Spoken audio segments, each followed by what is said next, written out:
میں ہوں راجہ نور لطیف، نمائندہ on line digital T V Noorpur Thal. Punjab educators ایسوسی ایشن ضلع خوشاب کے زیر اہتمام پنجاب ایجوکیٹرز ایسوسی ایشن تحصیل نورپور تھل کا سالانہ کنونشن مقامی ہوٹل میں منعقد کیا گیا، جس کی صدارت پنجاب ایجوکیٹرز ایسوسی ایشن ضلع خوشاب کے چیئرمین ملک صاحب خان نے کی، جبکہ پی اے ضلع خوشاب کے صدر مار محمد شکیل، صوبائی باڈی کے ممبر تیکور رحمان اور پی اے تحصیل خوشاب کے صدر ملک اسد اللہ آمان نے بطور مہمانان خصوصی شرکت کی۔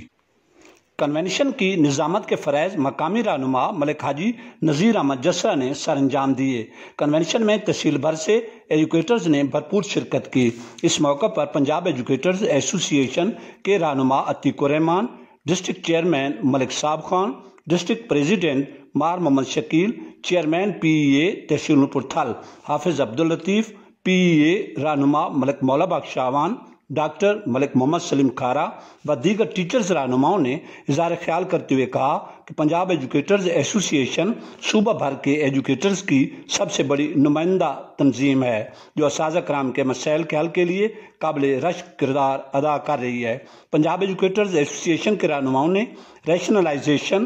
پروموشن سمیت دیگر ٹیچرز کے مسائل پر تفصیلاً روشنی ڈالی اور ان کے حل کے لیے مشاورت بھی دی۔ انہوں نے کہا کہ انشاءاللہ ہم اساتذہ کرام کے حقوق کے تحفظ کے لیے حسب سابق مثالی کردار ادا کریں گے۔ ٹیچرز رہنماؤں نے تحصیل سطح پر کامیاب کنونشن کے انعقاد پر ایجوکیٹرز ایسوسی ایشن تحصیل نورپور تھل کے رہنماؤں حافظ عبداللطیف، ملک محمد اعظم چند، ملک غلام محمد کلو، صابر حسین اور چیف آرگنائزر تحصیل کنونشن ملک صاحب خان کی مخلصانہ کوششوں کو شاندار الفاظ میں خراج تحسین پیش کیا۔